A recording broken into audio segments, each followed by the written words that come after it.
Good morning सगळ्यांना. Very, very good morning. खूप खूप धन्यवाद तुम्हा सर्वांचे अ, की तुम्ही सर्वजण मॅजिकल मनीषा या यूट्यूब चॅनलला भरभरून प्रतिसाद देत असल्याबाबत खूप खूप धन्यवाद. पुन्हा एकदा आपल्या कम्युनिटीचे मॅजिक बुकचे सर्व प्रॅक्टिशनरचे की तुम्ही सर्वजण मॅजिक बुकची प्रॅक्टिस करत आहात. कालच आपला मॅजिक बुकचा 29वा दिवस संपला. आज आपण पुन्हा एकदा मॅजिक बुकचं ऑडिओ बुक सुरू करत आहोत. त्याचबरोबर मेडिटेशनही लवकरच सुरू करणार आहोत. आजपासून चिंता सोडा सुखाने जगा हे पुस्तक आपण डेल कार्नेगी यांचं घेणार आहोत. तर मी तुम्हा सर्वांचे आज डेल कार्नेगी यांच्या चिंता सोडा सुखाने जगा या पुस्तकामध्ये तुम्हा सर्वांचं स्वागत करते आणि अभिनंदन करते. तर नेमकं काय आहे हे पुस्तक याबाबत मी थोडंसं इंट्रोडक्शन देते, की डेल कार्नेगी हे जे आहेत, यांनी आपल्या माणसाच्या जीवनावर कसं जगावं, कसं वागावं, त्याचबरोबर कृतज्ञता करत असताना आपल्याला कोणत्या अ, म्हणजे आजच्या काळामध्ये चिंता माणसाला खूप येत असते, की माणसाची सर्वात मोठी समस्या चिंता ही आपल्या आयुष्यातली घडलेली आहे. तर मला असं म्हणायचं आहे, की डेल कार्नेगी काय म्हणतात, लोक पैशाबद्दल, आरोग्याबद्दल, नात्याबद्दल सतत चिंता करत असतात, विचार करत असतात.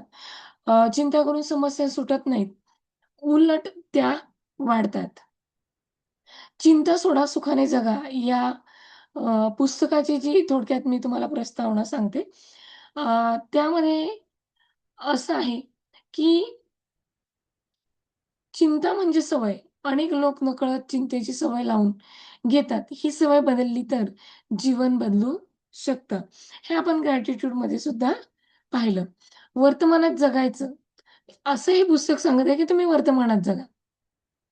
आणि पहिला म्हणजे मुख्य संदेश काय देतं, चिंता म्हणजे काय? लोकं कळत-नकळत चिंतेची सवय लावून घेतात आणि ती सवय बदलली, तर जीवन बदलू शकतं. मग आपल्याला जर सवयी बदलायच्या, तर आपल्याला काय करावं लागेल? लेखक सांगतात त्याप्रमाणे वागावं लागेल. लेखक सांगतात वर्तमानात जगा, भूतकाळात किंवा भविष्याची चिंता करू नका. आजचा दिवस महत्त्वाचा आहे. मनावर नियंत्रण ठेवा. आपल्या विचारांवर नियंत्रण ठेवलं तर चिंता कमी होते. सकारात्मक विचारांची ताकद आणि सकारात्मक विचार केल्याने आपल्या आयुष्यामध्ये खूप साऱ्या गोष्टीचा चेंजेस होऊ शकतो. आत्मविश्वास वाढतो आणि समस्या सोडवणं खूप सारं सोपं होतं. लेखकाचा उद्देश काय आहे? लोकांना चिंता करून कमी करण्याची चिंता कशी कमी करायची हे शिकवणं, साध्या सवयी आणि विचार बदलून आनंदी आणि शांत जीवन जगता येतं हे दाखवणं. तर चला तर मग मी तुम्हाला स्क्रीन शेअर करते या पुस्तकाच्या पहिल्या इंट्रोडक्शन धड्याची, की नेमकं चिंता सोडा या पुस्तकामध्ये लेखक डेल कार्नेगी यांनी काय म्हटलं आहे.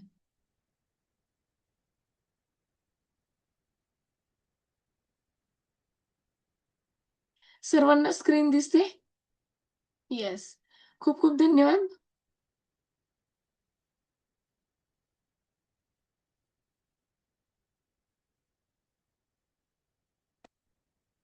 आपली पहिलीच आहे प्रस्तावना, चिंता सोडा सुखाने जगा या पुस्तकाची.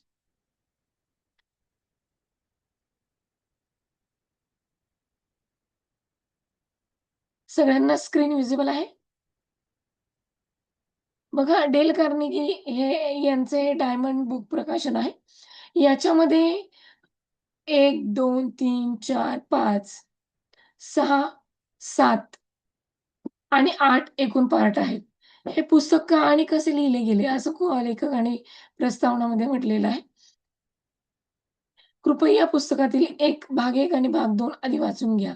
चिंता सोडून समाधानाने जगण्यासाठी एक नवीन ऊर्जा आणि प्रेरणा आपल्याकडे जागृत झाली आहे. असे तुम्हाला वाटले नाही तर हे पुस्तक दूर फेकून द्या. हे तुमच्या काहीही कामाचे नाही. बघा खूप महत्त्वाचा निर्णय घ्यायचा तुम्हाला आधी हे पुस्तक वाचण्यावर.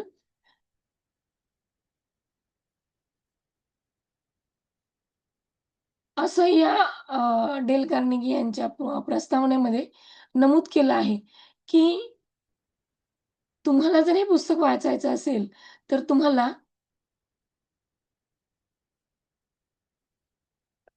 काय करावं लागेल?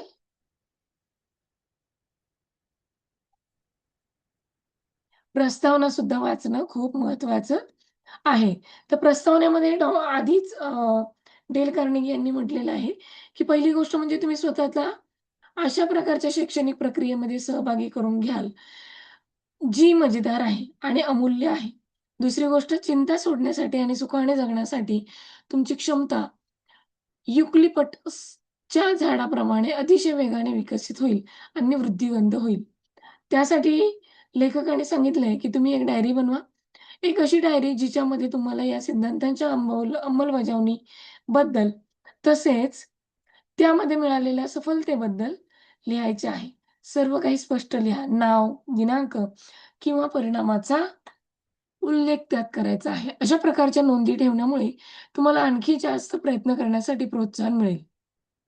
काही वर्षानंतर एखाद्या सायंकाळी तुम्ही या सर्व नोंदी पाहाल तेव्हा तुम्हाला अतिशय रोमांचक अनुभव येईल. थोडक्यात म्हणजे काय? पुस्तकाचा फायदा घेण्याच्या 9 पद्धती यांनी सांगितलेल्या आहेत. कोणी? डेल कार्नेगी यांनी. ह्याच खूप महत्त्वाच्या आहेत आणि या 9 पद्धती शिकण्यासाठी आपण इथे आलेलो आहोत. एक चिंता सोडण्याचे सिद्धांत आत्मसात करण्याची प्रबळ इच्छा विकसित करा. पुढचे प्रकरण वाचायला सुरुवात करण्यापूर्वी आधीचे प्रकरण पुन्हा एकदा वाचा. वाचन करताना मध्येच थोडेसे थांबून स्वतःला विचारा, की यातील प्रत्येक सल्ला आपल्या जीवनात कशाप्रकारे अंमलात आणू शकता. प्रत्येक महत्त्वाच्या विचाराला खून करा. दर महिन्याला हे पुस्तक पुन्हा एकदा वाचा. प्रत्येक संधीच्या ठिकाणी या पुस्तकाची अंमलबजावणी करा. या पुस्तकाचा वापर पुस्तिकेसारखा करा. त्यामुळे तुम्हाला आपल्या दैनंदिन जीवनात समस्या सोडवण्यासाठी मदत होईल. या पुस्तकातील कोणत्याही सिद्धांताप्रमाणे उल्लंघन न करता आढळून आला, तर आपल्या मित्राला ₹1 देण्याचे कबूल करा. अशा प्रकारे खेळता-खेळता आत्मसुधारणा करीत चला. दर आठवड्याला आपल्या प्रगतीचे मूल्यांकन करा. आपण कोणत्या चुका केल्या आहेत ते स्वतःला विचारा.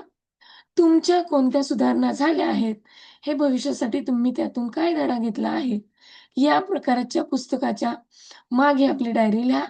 तुम्ही या पुस्तकातील सिद्धांत कधी आणि कशाप्रकारे वापर केला, हे तुमच्या डायरीत लिहा. अशा प्रकारचं हे पुस्तकाची प्रस्तावना आहे.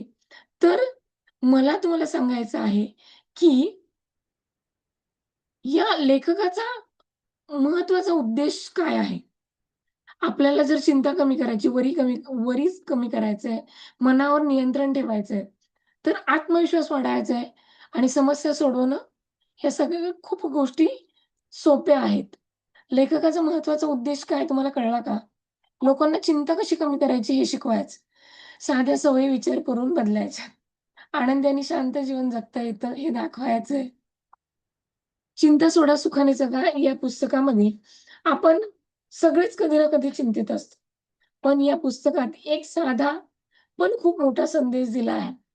तो तुम्ही आता ऐकलाच होता. चिंता करून काहीच बदलत नाही. पण आपण आपले विचार बदलले तर आपले जीवन बदलू शकते.